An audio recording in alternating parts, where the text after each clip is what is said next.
Estou de volta aqui, olha, com mais uma entrevista, um estudo, gente, que foi desenvolvido pelo Programa de Pós-Graduação Profissional em Educação da UFES e aponta que para que cada uma pessoa negra alcance um cargo de coordenação pedagógica em escolas, é necessário, gente, um nível de qualificação superior aos mesmos profissionais brancos ou brancas, né? A gente está falando de homens e mulheres. Essa pesquisa, ela teve como campo de análise as escolas da rede pública estadual de ensino e revelou que 100% das pessoas que são coordenadoras pedagógicas autodeclaradas pretas, elas possuem títulos de mestrado ou doutorado, enquanto a maioria das pessoas que são coordenadoras brancas tem somente especialização. Não está fácil, hein, gente? O Josimar Nunes Pereira de Freitas, ele é mestre em educação, é autor dessa pesquisa, ele que coordena esse trabalho, né, de apuração, está conosco aqui na ponta da linha. Josimar, bom dia.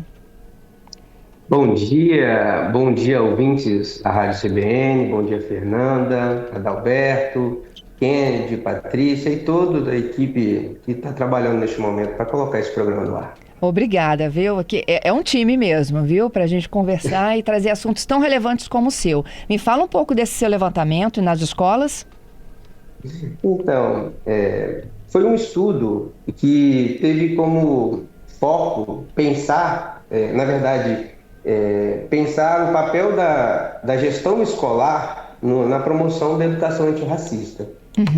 Esses dados que está sendo repercutido na mídia é um recorte do estudo que traz sobre quem é esse profissional que está ocupando as vagas nos postos de gestão, ou melhor, né, nos espaços de decisão no âmbito da escola.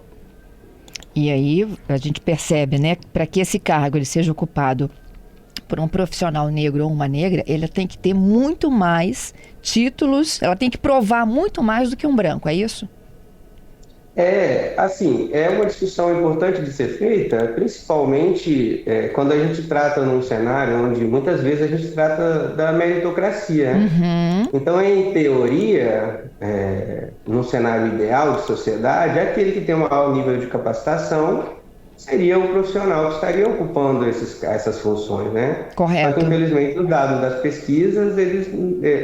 da pesquisa apontaram que, na verdade, há algumas questões, né, em relação ao que de fato vem acontecendo. No caso do que vem sendo tratado, ou melhor, no caso específico dos dados, é que uma maioria que ocupa o cargo possui um menor nível de formação, né, acima de 50%.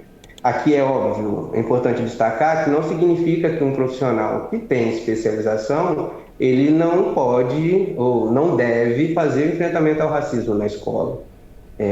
Mas que, infelizmente, é uma questão que a gente precisa debater.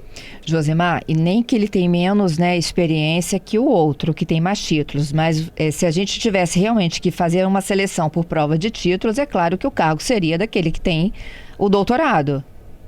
Exatamente. Então, esse recorte da pesquisa trata exatamente nesse sentido.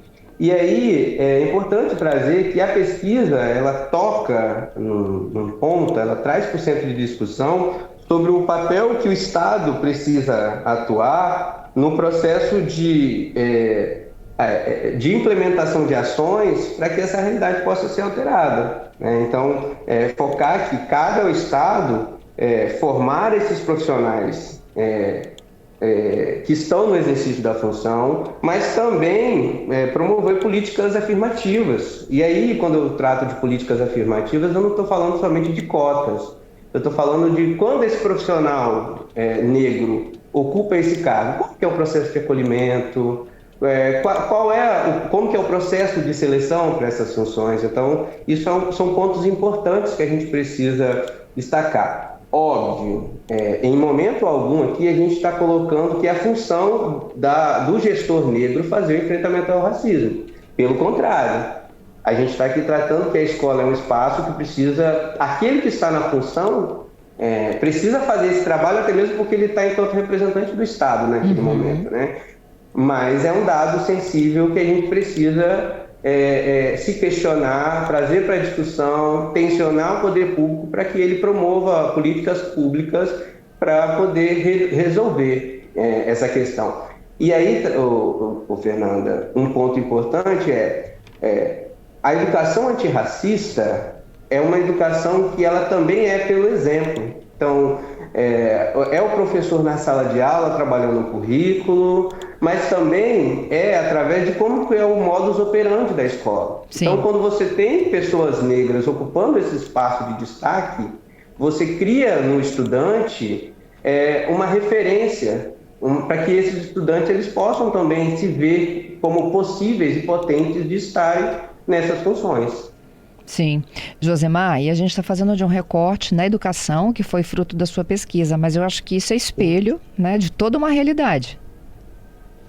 Basta, Fernando, você observar, fazer um rápido exame de consciência de quantos desembargadores, de quantos negras e negros estão no Supremo Tribunal Federal, em diversos espaços de poder, que a gente fala, né, o lugar onde se decide.